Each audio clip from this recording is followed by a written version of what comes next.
Hey guys, Would-Be Farmer here. It's morning time, which means we're going to have mosquitoes following us, so hopefully I won't screw up my videographing. As long as I don't stand still too long, they don't hone in on me. But hey, you know, it's Florida and we have mosquitoes. So some of you all may have heard the rumor that we are planning on moving out west. Well, we are. We're planning on moving to New Mexico. So, we are looking to put this place up for sale probably next spring, perhaps 2023 spring.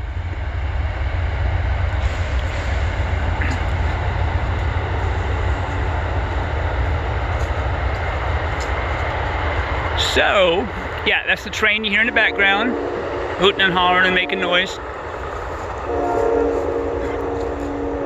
So, if any of you all are interested in living on our soon-to-be former our 1-acre plot in Central Florida, halfway between Orlando and Jacksonville, give us a holler. We most definitely want to turn this over to people who will be good stewards of the land. We have planted, wow, probably over 1,000 transplanted, planted cuttings, planted, you name it. Lots of natives. But yeah, I counted the other day. I took kind of an inventory, and I counted 500 and stopped. Made a fairly good list, and this is bushes, trees, shrubs, plants, all with the permaculture mentality of regenerating the soils, growing plants and trees and food crops and assorted things that help someone to have a sustainable environment. A sustainable and regenerative human settlement. Now, this is not Beverly Hills. We didn't want super ordered Southern Homes and Gardens, Southern Living, Better Homes and Gardens. I think I just kind of merged two periodicals there together. That wasn't our goal. Our goal was to use natives and appropriate naturalized plants as much as possible. Of course, we've introduced all kinds of productive fruit trees that aren't native, citrus, figs, and others. But the natives we have that either are or will be producing fruit eventually we have native persimmons growing here, native mulberries, native plums, tons of beauty berries, America Calicarpa. Those are native. Tons of those are growing here. I counted over 60, and there were plenty more to count. But there's plenty of other things that are growing. We have greens all year. We have grape leaves. In fact, I'll show you some of the grape leaves we have that are ubiquitous. You can see some back here. We've got quite a bit. So you'll always be able to pull something for a salad. And we've probably introduced maybe 15 or so perennial greens to the area. We're big fans of natives. If they can do the job for us, that's what we want to use. I've also planted some native blueberries. We have other native blueberries that grew on their own, various vaccinium plants.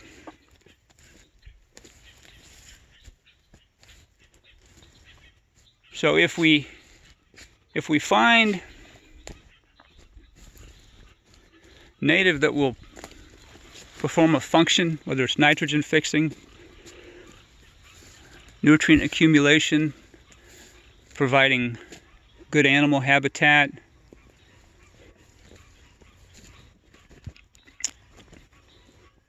good for pollinators, then heck yeah, we're going to use it.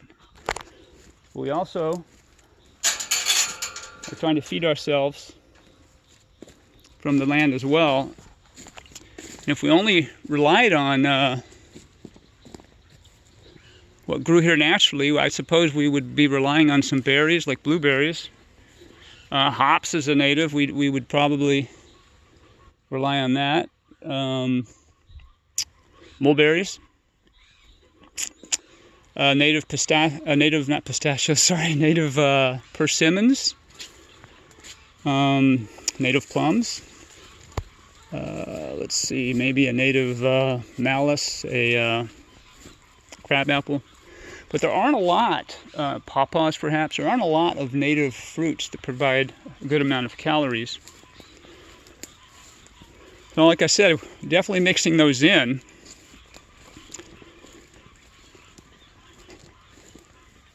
I want them to have a huge place here, and they do, but also we need to try to meet many of our caloric needs as possible. So that's what we have going on here. Why are we going to New Mexico? Might be a question. Well, we have family out west, so we would like to be closer to our family out there.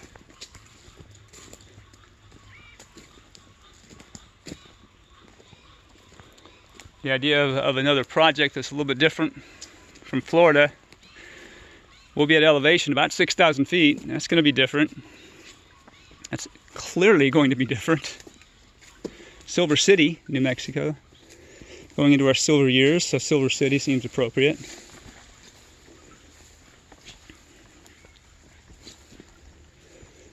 Dry air probably be good for our bones. But going from 50 inches of rain to 15 to 17 perhaps, it's going to be different. Now it's not pure desert, it's not like we're getting 6 inches of rain, but it is semi-arid. But we'll be in the foothills, 6,000 feet up. If you're from the east coast of the U.S., you hear 6,000 feet up, you're like, wow, it's way up high in the mountains. Well, now there's a gradual rise, the plains towards the Rockies. So we're not going to be up in the mountains. We'll be in the foothills. In fact, there's areas of mesas and plateaus at around 5,000 feet, which if somebody didn't tell you were at 5,000 feet, you could easily be at 1,000 feet or 500 feet. So anyway, we are moving west, and we plan on doing that. In 2023. So we'll keep everybody posted.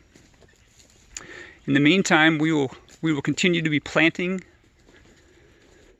trees, plants, seedlings, cuttings. I will continue to steward the land as best I can. We want to turn this over to someone who will take it from here, make it even more productive, verdant, green, and lush. So I talked a whole lot more than I thought I would, and I will bid you a good day, all. So take care. This is Would Be Farmer, Central Florida, and we are out.